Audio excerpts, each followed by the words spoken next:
Since I featured 2 Camaros in the last video, I figured in this one I'd feature 2 Transams. And I can already sense the collective disappointment from the group. Wah, wah.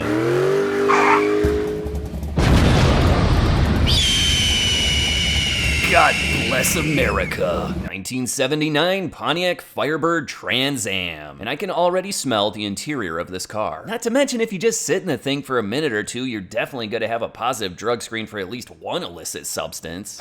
Just watch out. Elon Musk might try to eat you up then.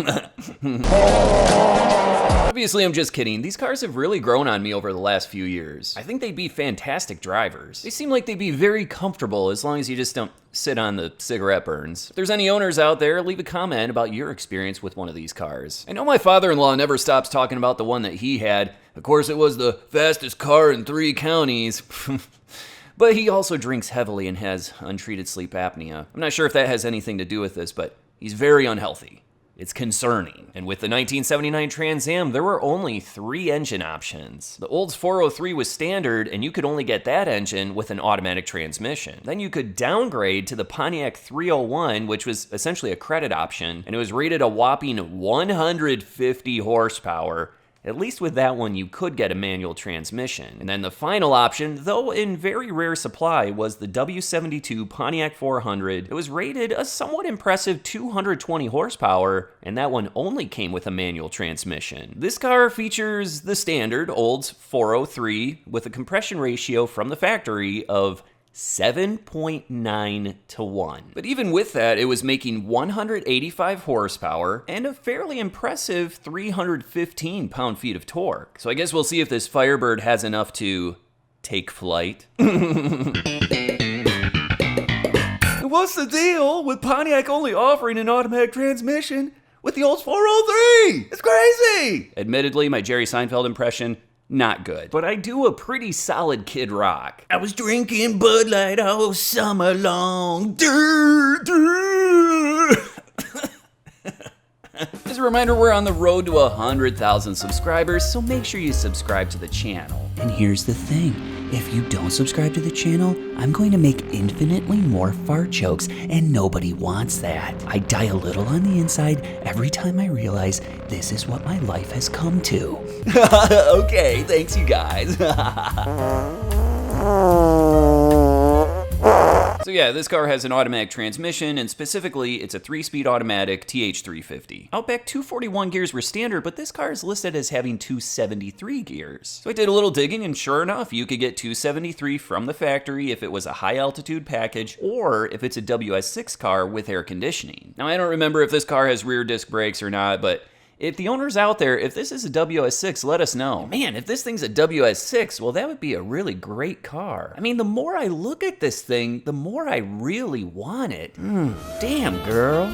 You're making me feel all sorts of wild right now.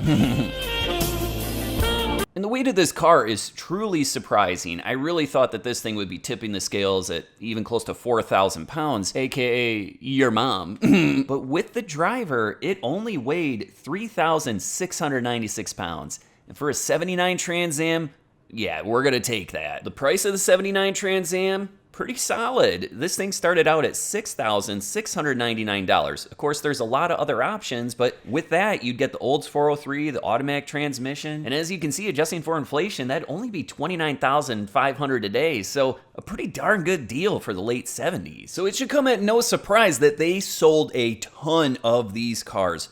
Over 117,000. How many came with the Olds 403? Over 48,000 just for 1979. I do think that the price point was a factor for this, but possibly even more important was the response to the wildly successful and over-the-top hilarious smash hit Smokey and the Bandit, featuring Burt Reynolds and Sally Field's ass. Nothing like some wholesome fun and good old-fashioned 70s pancake butt. 1974 Pontiac Firebird Trans Am. And in 1974, Pontiac was still offering some pretty nasty engines engines in the Trans Am. You could still get a 455 or even the Super Duty 455. But this car actually has the base engine, and that's a 400 V8. Compression ratio in this one, 8-to-1, so slight edge over the other Trans Am, and it was rated 225 horsepower, 330 pound-feet of torque. So you might already be thinking, well, this is a done deal. The 74 Trans Am is making way more power. Well, hold on. You can't forget about the weight.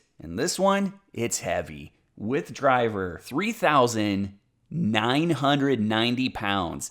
That gives over 300 pounds advantage to the 79 Trans Am. And in fact, I do believe that Hemingway wrote about this car one time, and he said, "It has but a big old dumpy, a dumpy for the ages." The other difference between these two cars is inside this one, you'll find a 4-speed manual. And that reminds me of something one of my old coworkers used to say. And that was that wearing gloves while working is just like putting a sock on your dong when you're having intercourse. He didn't use those exact words, but what I think he was trying to say is, life is precious. Relationships, sometimes they come and go, but ultimately, love conquers all. Or maybe he really was just talking about putting a sock on his dong. I mean, he was a Mopar guy, so that would probably make a lot of sense. Now, back of this one has a stock set of 342 gears, and the 74 Trans Am was an even better deal than the 79. This car would run you about $4,445. Adjusting for inflation, that is slightly cheaper than the 79. Now, considering that this car came out pre-Sally Field butt cheeks, the TAs weren't nearly as popular in 1974, but they still managed to sell just over 10,000 that year. With that, let's just check out the race. Danny Lee in her 79 Trans Am 403 Turbo 350 in the left lane. Mark Walters is out of Fort Wayne, Indiana, 74 Trans Am 400 4-speed in the right lane. Lights come down, right lane, red light, automatic window, left.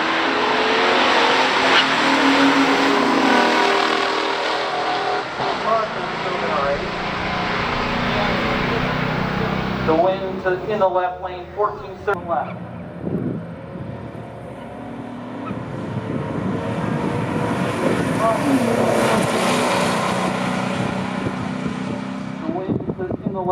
And in the first round, we get a red light from the 74 Trans Am, so that gives the automatic win to the 79, who ran 1435 at 93 miles per hour. But it was definitely a close race, so let's see what happens in round 2.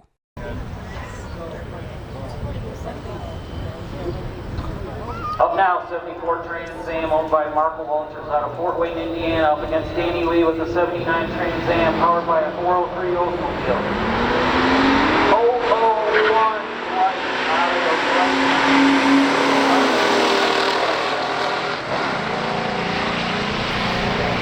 Yesterday she got a 000 light, perfect. 40 light out of the right lane, Danny Lee cut a heck of a light. Yesterday she got a 000 light, perfect. The 74 Trans Am had a good launch and cut a .08 light, which usually gives you a decent advantage. But in this case, the owner of the 79 Trans Am, they cut a .001 light. And it's definitely hard to beat that, and they win this race, taking home the best of 3 title, running 1427 at 94 miles per hour. A huge thanks to the owners for bringing out these cars. They're absolutely awesome. I like to poke fun at these things, but hopefully nobody takes that too seriously. I do love both of these cars. And come on, you guys, we're on the road to 100,000 subscribers, so jump on board. We're all getting there together. While you're at it, give me a like. I'll catch you guys at the next one.